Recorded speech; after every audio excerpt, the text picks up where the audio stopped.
El líder cubano Fidel Castro lleva 40 años en el poder. Es uno de los últimos bastiones del comunismo. Pero un hombre ha hecho más por la imagen del comunismo que el mismo Fidel Castro. Un argentino asesinado por los comandos bolivianos en 1967. Su recuerdo sigue inspirando a los revolucionarios desde Sudamérica hasta África. Ernesto Che Guevara, un guerrillero hasta la muerte.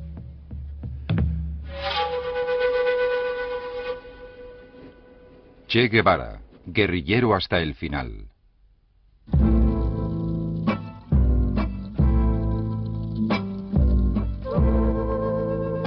Queridos padres, estoy muy bien.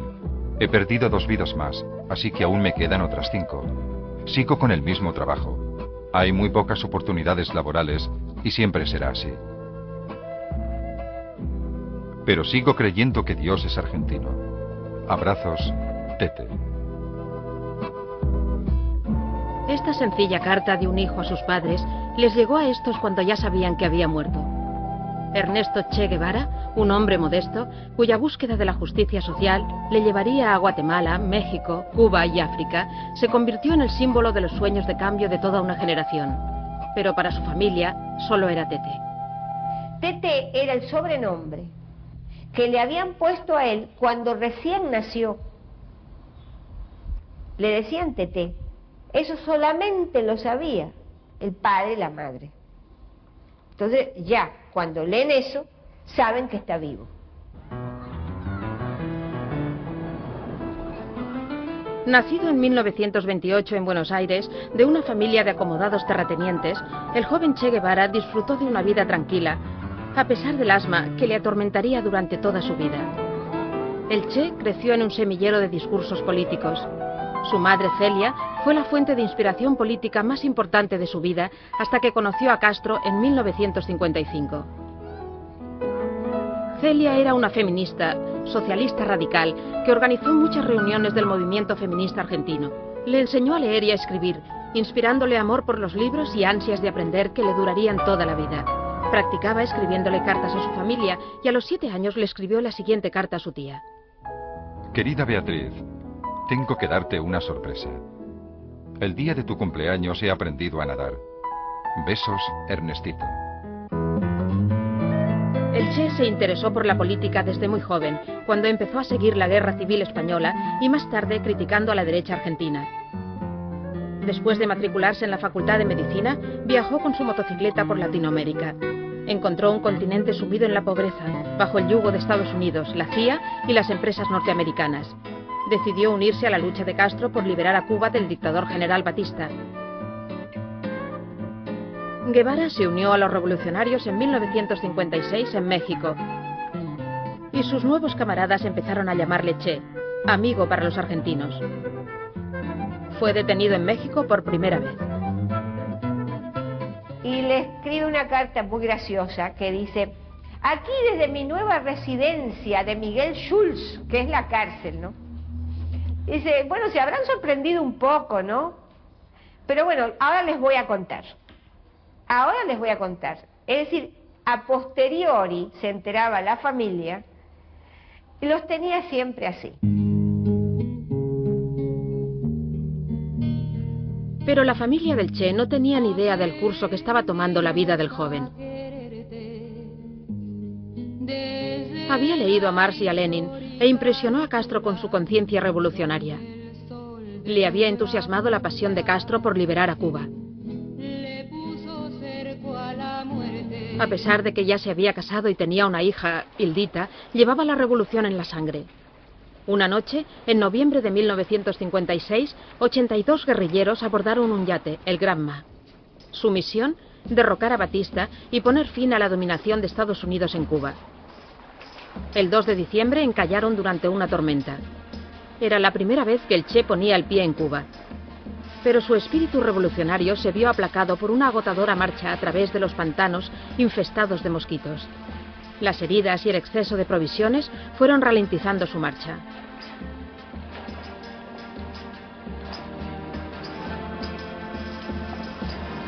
En los pantanos, los rebeldes sufrieron su primer revés. Las fuerzas del presidente Batista tendieron una emboscada a los idealistas pobremente armados. Fue un baño de sangre. Solo 12 lograron salir con vida, pero el naciente movimiento sobrevivió gracias a la ayuda de los campesinos. Los campesinos, bueno, ayudar a la revolución, que los campesinos cooperaron bastante con la guerra. Los supervivientes se ocultaron a las fuerzas de Batista, formadas por 30.000 hombres en Sierra Maestra. Su espíritu revolucionario inspiró a los pobres campesinos que querían una reforma agraria. Desde lo más profundo de las montañas, el Che les envió una enigmática carta a sus padres. Tenía 7 y me quedan 5. Eso en el lenguaje guevariano quería decir, como los gatos que tienen, dicen 7 vidas como los gatos. Tenía 7, pero me hirieron 2 veces. Me quedan 5 todavía. Y después les pone, espero que Dios sea argentino, para que no lo maten. Por ahora seguiré trabajando en lo mismo. Para decirles, sigo en la lucha. No esperen noticias mías con mucha frecuencia. Tu hijo, firma TT. Sus lazos con Fidel Castro captaron la imaginación de toda una generación. El Che era un miembro activo del movimiento comunista internacional, un hombre cuya voluntad casi narcisista le empujaría hacia adelante. Creía que la revolución empezaría en Cuba y se extendería por todo el mundo.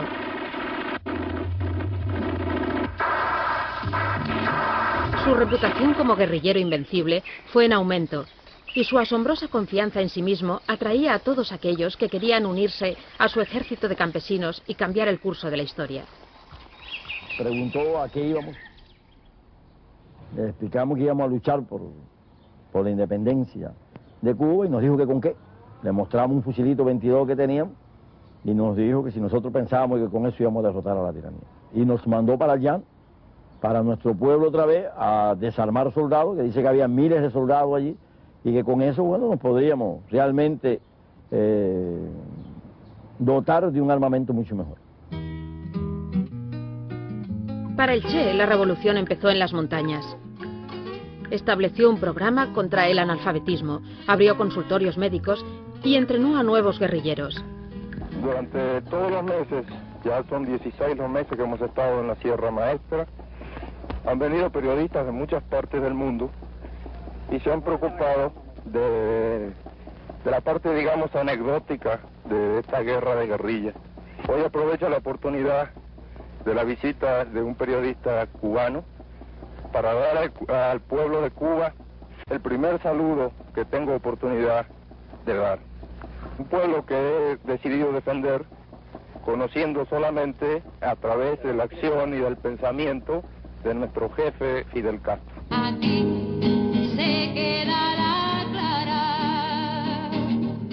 Los habitantes de Sierra Maestra se vieron cautivados por este héroe extranjero. Una de esas mujeres era Sara Torres, que dio refugio a los guerrilleros y aún recuerda al Che con afecto y admiración.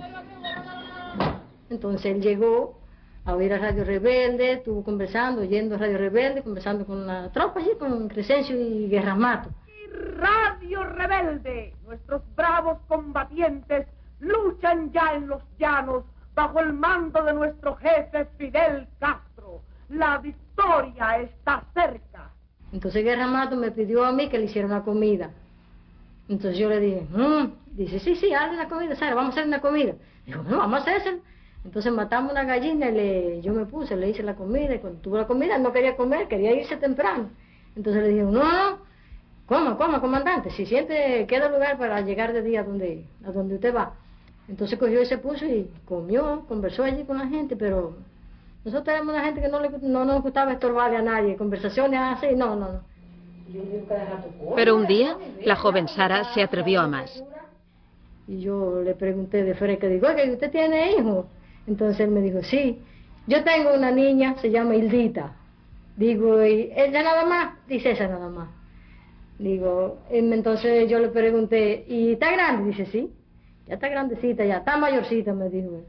Pero entonces yo hice así, cogí y me fui y no seguí conversando más nada con él. De tu querida presencia, comandante. Los rebeldes fueron incrementando su dominio en Sierra Maestra. Su número aumentaba con cada pequeña victoria. Al evitar la confrontación directa con las tropas de Batista, el ejército se fue desmoralizando. En julio de 1958, los guerrilleros controlaban todas las montañas. Este monumento conmemora la siguiente ofensiva, cuando Fidel le ordenó a la columna del Che que persiguiera al enemigo hasta los valles. Después de 3 meses de guerra y penalidades, los rebeldes se concentraron en Santa Clara.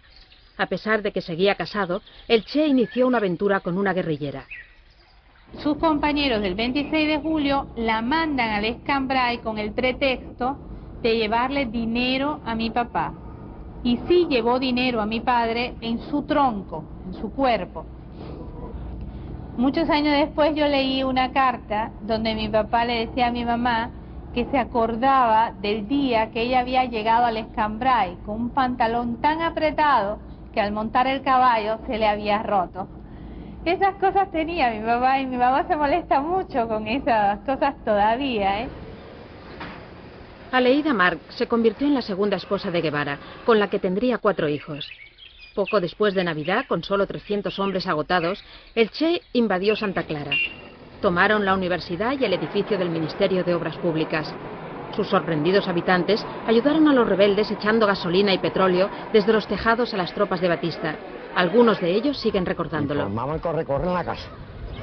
Al segundo día se acabó el agua y se acabó la luz. No había ni luz ni corriente. Digo, ni corriente ni agua. Entonces yo tenía que ir a buscar agua a un pozo que estaba a 1 cuadra de mi casa. Y el cuartel de León Vidal, por ahí las balas me pasaban por una escuelita, las balas me pasaban por la cabeza. La batalla duró 2 días. El momento decisivo tuvo lugar cuando los rebeldes hicieron descarrilar un tren con tropas procedentes de La Habana. Los soldados se rindieron y entregaron sus armas al Che después de sufrir las bombas de los rebeldes. Entre los disparos y estos cuarteles de Molotov, a la hora y media están combatiendo aquí mismo. No le queda más remedio a esa gran guarnición. Téngase presente que eran 18 hombres, más alguna gente del pueblo se incorporó, que rendir. Les vuelvo a repetir, ahí venían 400 hombres y un armamento fundamental. Eso sucedió el 29. La victoria de Santa Clara constituyó el punto culminante de la guerra, inmortalizando al Che como héroe revolucionario y anunciando el fin del régimen de Batista. Murieron cientos de soldados, pero los rebeldes solo perdieron 6 hombres. Unos altavoces siguen recordando la batalla en la plaza del Che Guevara. Partiremos contigo, queremos morir para vivir como tú has muerto. Fidel y el Che entraron en La Habana cuando se enteraron de que el 1 de enero de 1959 Batista había abandonado Cuba. Fueron aclamados con júbilo. Los jóvenes rebeldes, valientes y puros, habían vencido. Ahora solo tenían que establecer su autoridad en el nuevo régimen, apartando a otras fuerzas que también se oponían a Batista. Castro era su líder indiscutible. ¿Y quién hubiera podido imaginar en aquellos días de gloria a los extremos a los que llegaría su régimen? Su programa consistía en hacer realidad los sueños de la utopía socialista. Con este fin, Fidel y el Che pasaron horas conversando. El Che recibió el mando de La Cabana, donde tuvieron lugar los juicios sumarísimos y las ejecuciones de los seguidores de Batista. Una vez finalizada la lucha armada, el Che recuperó sus ansias de viajar.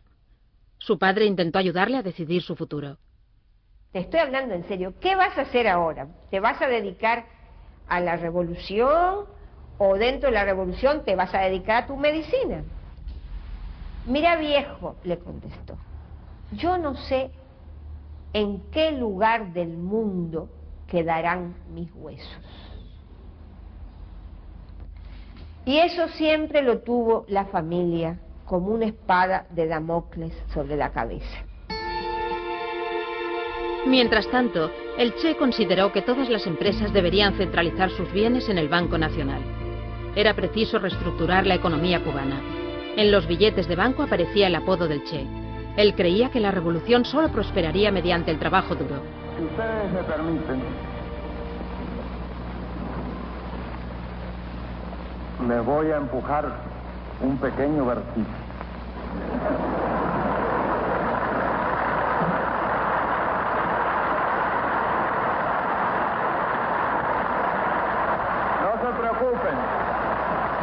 No se preocupen, porque no es de mi propia inspiración, como dicen. Es un poema, nada más que unos párrafos de un poema de un hombre desesperado. Pero el hombre es un niño laborioso y estúpido que ha convertido el trabajo en una sudorosa jornada. Convirtió el palo del tambor en una azada y en vez de tocar sobre la tierra una canción de júbilo, se puso a cavarla. El Che fue nombrado ministro de Industria y empezó a nacionalizar las empresas privadas. También llegó a ciertos acuerdos con la Unión Soviética, gasolina por azúcar. Era un político exigente y excéntrico. El Che era una gente que entraba al consejo de 8 en punto, como si estuviera atrás de la puerta. Y su oficina quedaba casi a 60 metros. Pero llegaba a la puerta, se abría aquella puerta a las 8 en punto, 8 y 1 minuto, 8 minutos, 1 minuto, que nos hacía pensar a nosotros que estuviera atrás de la puerta, esperando que fuera a las 8.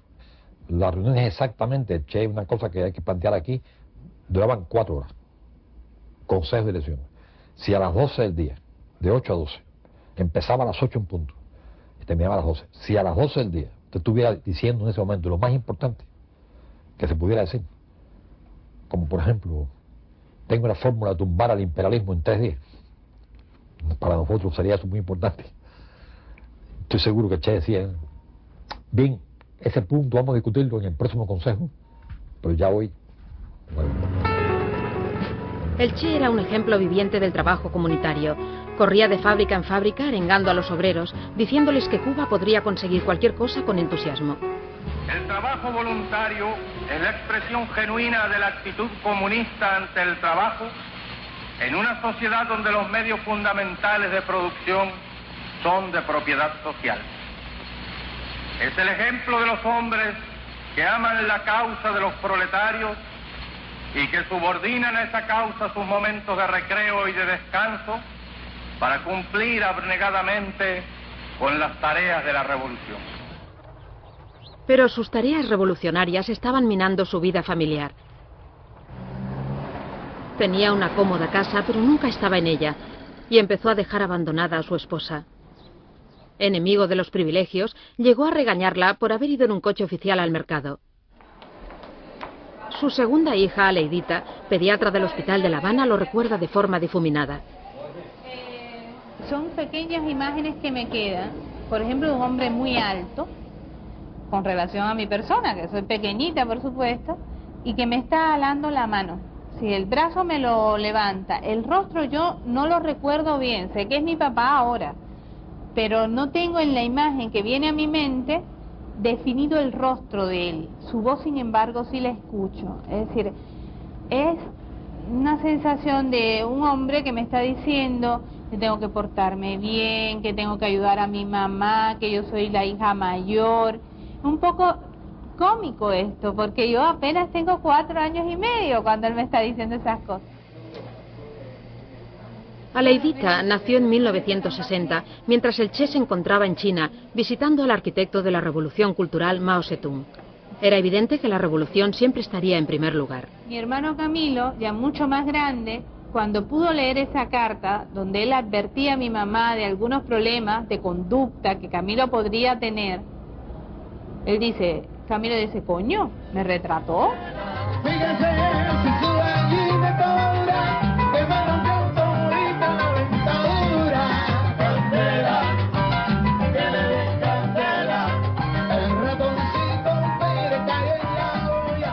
Camilo Guevara disfruta de la vida nocturna. Dice que era demasiado joven para recordar a su padre. Cuba ha cambiado mucho desde su muerte. A pesar de que Castro ha sobrevivido, así como la asistencia sanitaria y la educación, Cuba es esclava del dólar del turista. ¿Dónde están las niñas? ¡Que la muevan!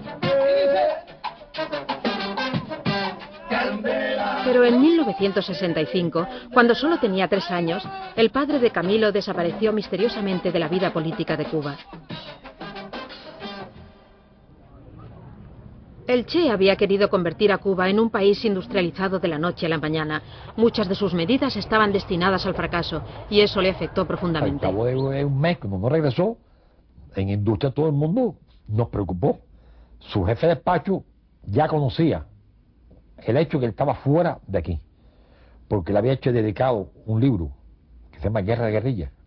Cuando Manresa lo abrió, porque lo vio al alcance de la mano, fuera de la biblioteca, y lo vio y dijo, Poncho, este es el libro que Che me dedicó. Y lo abrió, decía, para Manresa, aquí donde se bifurcan los caminos, transitoriamente, con un signo de interrogación, entre paréntesis, dice, con un último apretón de mano, Che.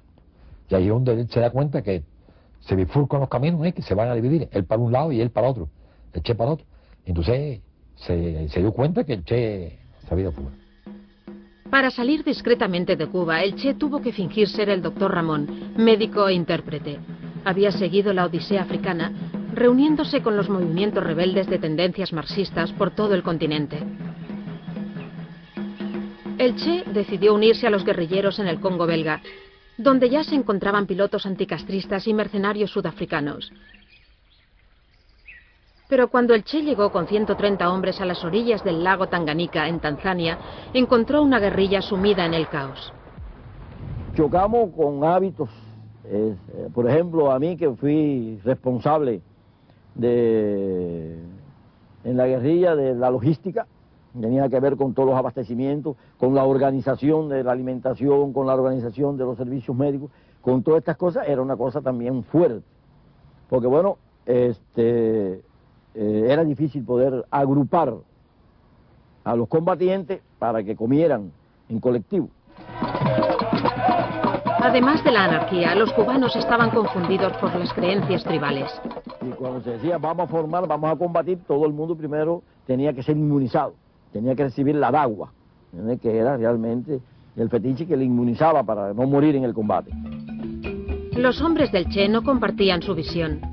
Estaban desesperados por marcharse, pero él les obligó a quedarse.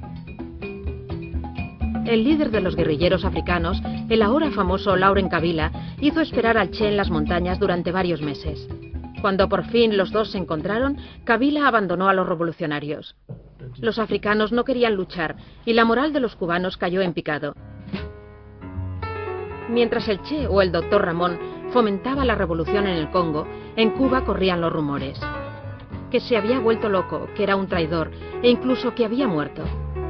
Por fin, en una carta leída por Fidel en octubre de 1965, el Che se despidió de Cuba. Hago formal renuncia de mis cargos en la dirección del partido, de mi puesto de ministro, de mi grado de comandante, de mi condición de cubano. Nada legal me ata a Cuba, que he estado identificado siempre con la política exterior de nuestra revolución y lo sigo estando, que en donde quiera que me pare, sentiré la responsabilidad de ser revolucionario cubano y como tal actuaré. Mientras Cuba aceptaba la partida del Che, este que ahora era conocido como el doctor Tatu, intentaba salvar la campaña en el Congo. Ya había vuelto a retomar otra vez la condición de médico y preocuparse por el niño enfermo cada vez que llegaba a una aldea, preocuparse por el anciano. Y todo esto había creado ya también en aquella zona una leyenda, que era la leyenda del doctor Tatu, que era el hombre que llevaba realmente la asistencia médica, la asistencia social y una gran comprensión ante los problemas que tenían. Pero los cubanos estaban rodeados por los mercenarios. Su misión había terminado con un fracaso. En el Congo he aprendido de errores que no volveré a cometer, aunque es posible que repita algunos y cometa otros nuevos. Creo más que nunca en la guerra de guerrillas, pero hemos fracasado. Ahora mi responsabilidad es mayor. Nunca olvidaré la derrota ni lo que he aprendido de ella. Antes de partir para su nueva misión, el Che regresó a Cuba para visitar a su familia. esta vez como Ramón, un anciano español amigo de la familia. Cenó con sus hijas sin revelarle su identidad. Le dije, pero tú no eres español, tú pareces argentino. Y todo el mundo se quedó, menos él. Él con mucha tranquilidad me dice, ¿por qué dices eso? Le digo, se me ocurrió. Cuando se despidió de Castro, el Che llevaba otro disfraz. Esta vez era Adolfo Mena González, un comentarista social uruguayo. El disfraz era tan convincente que el gobierno boliviano le dio las credenciales necesarias para investigar las condiciones económicas y sociales de los campesinos bolivianos. El luchador por la libertad había elegido Bolivia como la cuna de la revolución latinoamericana. Su sueño seguía siendo liberar al continente, y fue en las montañas del este donde el Che inició su última cruzada. De nuevo, acompañado por un grupo de guerrilleros cubanos, empezó la revolución boliviana. Pero en las montañas, los campesinos propietarios de tierras no apoyaban a los guerrilleros. Los campesinos no sabían quién era el Che. No sabían qué era el socialismo, no sabían qué era Cuba, el Che. No les dice nada ese señor. Hoy, Humberto Vázquez intenta entender la revolución boliviana que nunca se produjo. Hace 30 años, su hermano era un guerrillero que buscó el apoyo en su pueblo. El primer trabajo eran contactos, logística, buscar armas, buscar cantimploras, uniformes, botas, escondrijos.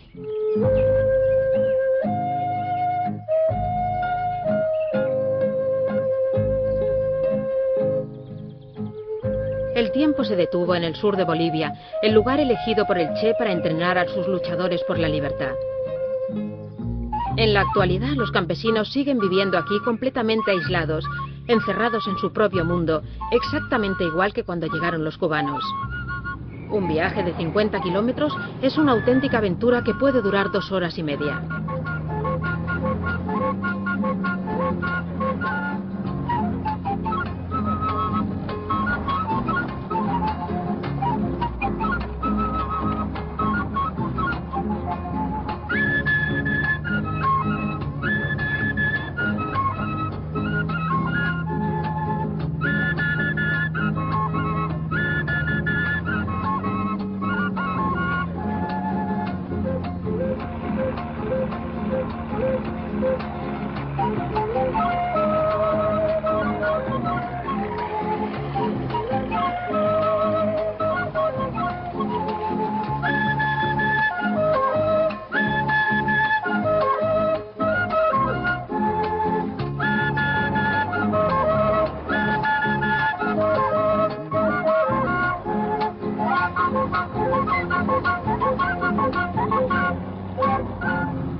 Las montañas, que también habían servido a la Revolución cubana, eran ahora territorio hostil en un país en el que sus habitantes también se mostraban hostiles. El Che se ganó el afecto de algunos bolivianos próximos a su base de Nancahuazú, pero no consiguió el apoyo del Partido Comunista Boliviano. Unas comunicaciones desastrosas hicieron que su aislamiento fuera total. En mi casa, en el techo de mi casa, que transmitíamos hasta Nancahuazú, que nunca funcionó. Ni la de Nancahuazú funcionó. Así que nunca se hizo la comunicación, pero la radio estaba ahí, ¿no es cierto? Una vez transmitimos incluso desde allí hacia Nancahuazú, nos contestaron de Buenos Aires, pero no de Nancahuazú. Ignorando los contratiempos, seguían un duro adiestramiento con unas marchas terribles que habrían debilitado a los hombres más fuertes. Muchas necesidades. Hubo un momento en que comíamos los 40 de 4 o 5 pajaritos, unos gorriones, ¿no? Hubo momentos en que la única alimentación que conseguíamos era el palmito, pero el palmito había que subirse, había que saber desmochar, y nosotros no teníamos nadie que fuera desmochador, por lo tanto tumbábamos la palma. Había que gastar energía, que era mucha más la energía que gastábamos que la energía que recibíamos por comer un palmito. En marzo de 1967 empezaron a circular por la prensa boliviana rumores de la presencia del Che. Un mes más tarde le visitó Regis Debray, un joven intelectual francés fascinado por el socialismo cubano, y también Ciro Bustos, un artista argentino.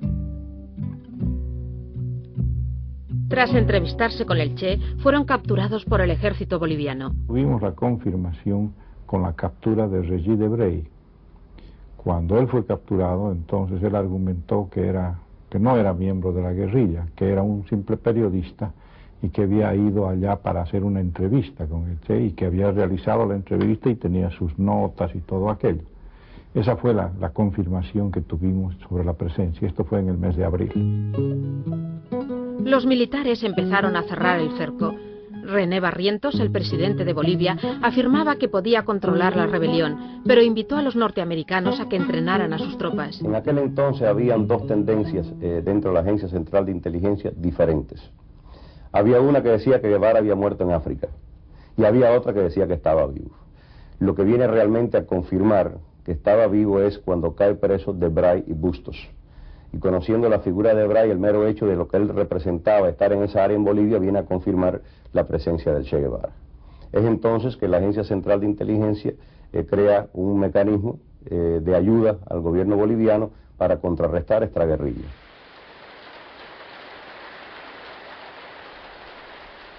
Los pueblos del centro de Bolivia se convirtieron en bases militares. Pucará fue uno de ellos.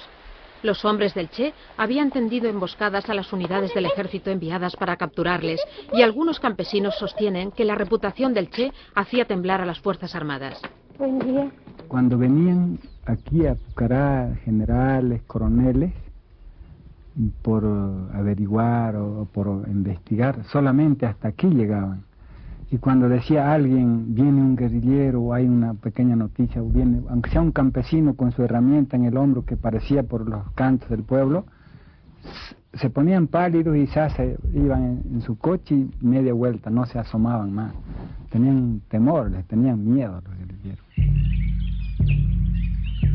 La ayuda militar a Bolivia llegó a ocupar el segundo lugar después de la ayuda a Israel. Todo estaba en contra de los luchadores de la libertad, ahora acosados por más de 2000 comandos bolivianos entrenados por los norteamericanos. Primero se lleva un team de fuerzas especiales al mando del mayor Papi Shelton de Panamá a entrenar a un batallón especializado en guerra contra guerrilla que Bolivia no tenía, ni tenía ningún tipo de entrenamiento ni experiencia en este tipo de operaciones. Y a su vez se le quiso dar la capacidad de inteligencia a esa unidad, a ese batallón, que fue la misión nuestra. Crear lo que se creó, los ojos y oídos del batallón, que eran 10 soldados jóvenes que hablaban el quechua, el aymara, que iban a moverse delante del batallón a buscar inteligencia para ese batallón. Ellos se hablaban en, ¿cómo se dice? No se hacían entender, ¿no? En claves entre ellos, ¿no? Para que no los identifiquen o no se den cuenta la gente o nosotros mismos, en pura clave hablaban. Y yo me daba cuenta que había gente de la CIA. A los campesinos se les ofrecieron fuertes recompensas a cambio de información sobre los rebeldes. El pobre apoyo a los guerrilleros en la región se iba debilitando. Podían ser denunciados en cualquier momento. El Picacho y llegaron a la higuera, a la placita de la higuera, a unos 50 metros más o menos. Ahí era la oficina del telégrafo. Había una señorita, ella atendía el teléfono, mujer. Cuando ya la novedad por el teléfono al señor telefonista dice, llegaron el grupo guerrillero, llegaron a la higuera, dice, ¿no? Y ya están cerquita, ya le están por la plaza, ya están a 50 metros de la tranca de mi casa. Entraron y hasta que al final cayó ya, porque el finado Coco Peredo, él había llegado directamente al teléfono y quitó el teléfono para que no haya la comunicación y la denuncia aquí a las autoridades militares. Pero ya habían sido traicionados. Desde Pucará, los militares avanzaron hasta la higuera. Aquí mataron al boliviano Coco Pereira y a 2 guerrilleros más. Los demás consiguieron huir. A pesar de que los guerrilleros aún se movían libremente por las montañas, la abuela de Virginia Cabrita llevaba sus cabras a pastar. Se encontró con un grupo de guerrilleros que la capturaron.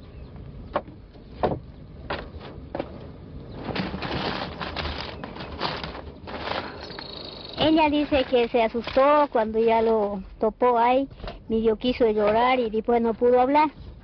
Pero como dije, habían ellos de varias lenguas que habían, como mi abuelita era quijuista, se veía que le preguntaron si sabía quijua. Así que entonces mi abuelita dijo a señas que sabía. Los rebeldes trataban a todos los campesinos como potenciales informadores. Toda la zona estaba controlada por los soldados del gobierno y los campesinos tenían demasiado miedo para apoyar a los revolucionarios, aunque hubiesen querido. ¿Vosotros tenían miedo de los militares? Sí. ¿Por qué? Porque ellos preguntaban que si habían o estaban o por dónde estaban, todo eso preguntaban ellos. ¿Su abuelita ha hablado con los militares? No, nunca lo he oído ella a los militares porque no sabía salir ella cuidando las cabras. Los guerrilleros llevaban 11 meses actuando, pero no habían conseguido convencer a los campesinos bolivianos para que les apoyaran. En su diario, el Che se muestra pesimista. Inti, Aniceto y Pablito fueron a la casa de la anciana que tiene una hija enferma y otra enana. Le dieron 50 pesos para que no hablara, pero sin grandes esperanzas de que mantuviera su promesa. A pesar de ser muy peligroso, el Che se estableció cerca de la casa de Virginia, a pocos kilómetros de la higuera. Aislados, enfermos, mermados y superados en número, las opciones de los guerrilleros se iban reduciendo rápidamente. El Che planeaba tomar el pueblo de Valle Grande, aunque solo fuera para conseguir ayuda para los heridos. El comandante pasó la noche del 7 de octubre aquí, en el monte. Pero los campesinos aún siguen hablando de la noche en la que el Che y sus hombres fueron vistos a la luz de la luna. Aquí estaba el dueño del huerto, estaba regando y en esa noche habían llegado los guerrilleros de la parte de abajo y escapó él a su casa. Y ahí los guerrilleros se durmieron, se quedaron. Pero el campesino envió a su hijo corriendo a informar al ejército de la posición de los guerrilleros. ¿Los campesinos tenían miedo a los guerrilleros? Tenían, por los malos comentarios de los militares. ¿Qué decían? Que la vida era común, que toda la vida matrimonial era común, que no había respeto, decían. ¿Usted cree que era verdad? Sí. ¿A los militares, los campesinos tenían miedo o no? Tenían porque estaban bien aprisionados de los militares. Porque si una palabra que hablaba uno a favor de los guerrilleros, ya decían que era comunista ya.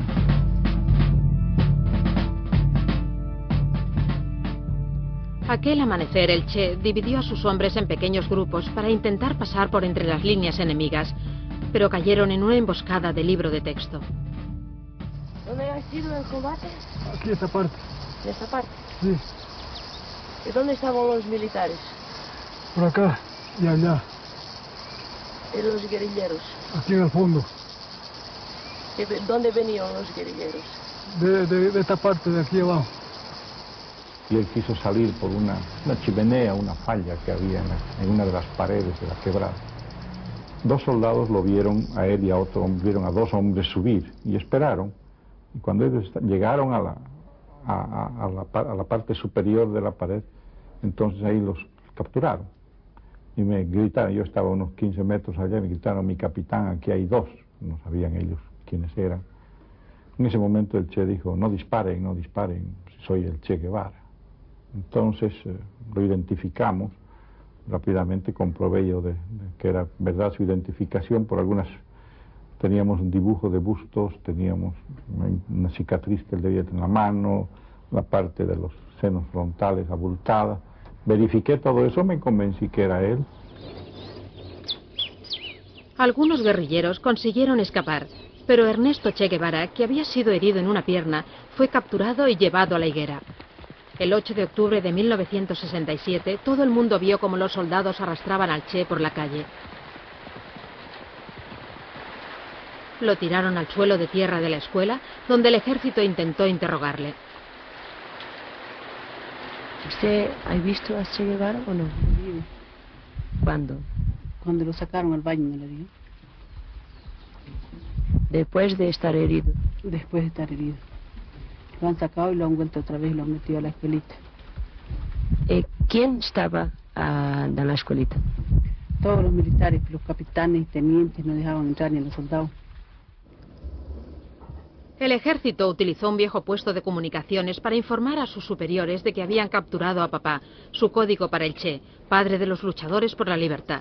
El capitán Prado informó que el prisionero estaba herido, pero no le dieron ninguna orden. Esa noche, la noche del 8 al 9 de octubre, es que se realizó en La Paz una reunión entre el presidente de la República, el comandante en jefe de las Fuerzas Armadas y el jefe del Estado Mayor, los generales Barrientos, Obando y Torres. Y entre los tres tomaron la determinación de que era preferible una ejecución sumaria al Che que cualquier otra determinación. Y esa orden la transmitieron el 9 en la mañana a Valle Grande y de Valle Grande a La Higuera. El Che pasó la noche en la escuela de La Higuera, que actualmente es una clínica. La orden de su ejecución llegó la mañana en que fue visitado por un oficial boliviano y el agente de la CIA que le había estado siguiendo. Nos paramos aquí, yo me paré en este lado de aquí. Aquí se paró el coronel Centeno, empezó a hablar con él y él no le contestó. Y de ahí, bueno, salimos. Posteriormente, cuando yo regresé, él estaba tirado aquí en el suelo, amarrado de pies y manos atrás, y entonces le digo, Che Guevara, vengo a hablar contigo. Entonces me queda mirando y dice, a mí no se me interroga. Entonces le digo, comandante, yo no he venido a interrogarlo. Yo usted lo admiro, usted fue un jefe de Estado en Cuba, usted está así porque usted cree en sus ideales. Yo he venido a conversar con usted. ¿Cómo ha sido la conversación? Bueno, hablamos de cosas diferentes, de por qué había venido a Bolivia. Cuando yo le pregunté, por ejemplo, de su estadía en África, me dijo, usted sabe que eso yo no puedo contestarle. Cómo había entrado a Bolivia, tampoco. Sin embargo, hablamos de filosofía, de la economía cubana. Según otras versiones, esta conversación nunca tuvo lugar, o bien solo fue un intercambio de insultos. Aquel día, el agente de la CIA fue fotografiado por un oficial boliviano junto al famoso prisionero. Los objetos personales del Che fueron llevados al puesto de comunicación donde el agente cumplió con su misión. Decían que era la casa del telegrafista. De esa puerta sacamos una mesa muy pesada que se puso aquí en el medio para que tuviera sol y fotografié con una cámara de 35 milímetros y una Minox alemana todo el diario completo más toda la documentación que él trajo. Los soldados echaron a suertes quién debería encargarse de la misión y el Che Guevara fue ejecutado por un sargento del ejército boliviano. Yo creo que le gusta o no le gusta a la gente, la decisión que tomó el gobierno era la más racional en ese momento. Yo no digo que sea la correcta sentimentalmente, pero fríamente analizando los hechos históricos hasta ahora, era la única racional que el ejército tenía. El Che, preso en Yancabazú, en mi opinión, no tarda 15 días. A los 15 días se arma en Bolivia una insurrección que no la para el gobierno, porque las universidades, para no hablar del movimiento exterior, chilenos, argentinos, brasileros, hubieran aparecido a luchar con este hombre que está preso y liberarlo, ¿no es cierto?, de alguna forma. Las universidades, hubiera sido un de verdadera conmoción. No habría cárcel en Bolivia que aguante 15 días, digo yo. 30 años después, el agente de la CIA siente cierta compasión. Era un hombre que se veía abandonado, se veía destruido, se veía un hombre en harapos, realmente daba pena verlo en la forma que estaba, pero fue un hombre que hay que respetarle, que murió por dignidad, por lo que él creía, aunque hubiese estado equivocado. 5 guerrilleros habían sobrevivido a la emboscada del ejército, ignorantes del destino de su comandante. Nosotros conocimos de la muerte del Che el día 9. El día 10, por la radio, encontrándonos precisamente frente a la misma escuelita de Higuera. Estábamos ahí ocultos en un matorral y en un rayecito chiquito escuchamos realmente, la primera noticia era que el Che había sido hecho prisionero y herido y que estaba siendo intervenido quirúrgicamente en Santa Cruz, que era la capital del departamento. Después escuchamos una noticia que decía que no era el Che, sino uno de sus lugartenientes. Ahí pensamos quién podía ser. Y llegamos a la conclusión de que, bueno, el único que podía ser era Pachungo, no lo podían confundir con otra gente. Y después ya escuchamos la noticia de la muerte de Che. Y empezaron a dar datos, ¿no? El reloj, los 2 relojes que traía, el reloj de él y el del Tuma, los yaquis, las abarcas, todo esto nos dio la plena convicción de que efectivamente era el Che. El cuerpo del Che fue llevado a Vallegrande para ser lavado y expuesto en el hospital. Yo estaba de servicio en el hospital trabajando y el médico nos dijo que nosotros la desnudemos al Che para verlo dónde eran las heridas y qué tenía. Entonces le hemos sacado su ropa y lo hemos lavado con una manguera todo el cuerpo. En el lado izquierdo, directo al corazón, tenía una bala, que esa parece que ha sido la última. Después tenía en el brazo, pero ya no estaba, ya estaba seca, y tenía otra en la canilla. El ejército quería que el mundo entero fuera testigo de que el Che Guevara, héroe comunista, había sido aniquilado. ¿Qué más te impresionó? Me impresionó los ojos porque los tenía abiertos siempre, y la mirada nos seguía a nosotros. Parecía que nos estaba mirando a la una a la otra, nos íbamos a un lado, nos miraba, nos íbamos al otro lado, y toda la gente parece Cristo, Cristo decía. Al día siguiente desapareció el cadáver del Che. Durante décadas, el ejército boliviano se negó a decir dónde lo habían enterrado. Recientemente fue desenterrado y devuelto a Cuba. 9 días después de su muerte, Fidel Castro reunió al pueblo en la Plaza de la Revolución para recordar al hombre que le había ayudado a llegar al poder.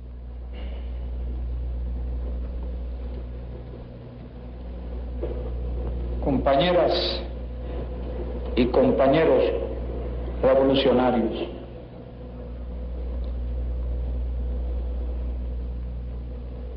fue un día del mes de julio o agosto de 1955 cuando conocimos al Che.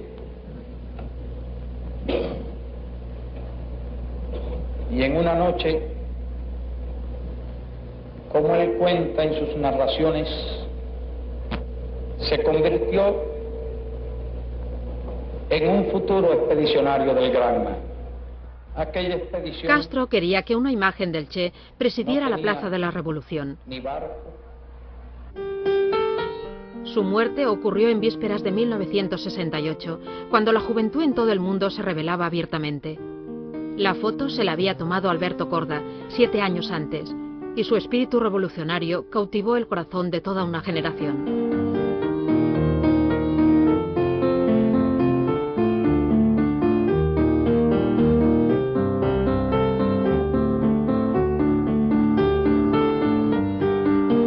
Pero un momento casi casual, que yo recorro con mi cámara de izquierda a derecha los personajes que están en la tribuna, aparece el Che Guevara con esa imagen, con esa expresión en la cara. Y yo tomo 2 fotografías, una horizontal, con la cámara en horizontal, y una con la cámara en vertical, y él se marcha inmediatamente. Eso fue cuestión de 20 a 30 segundos.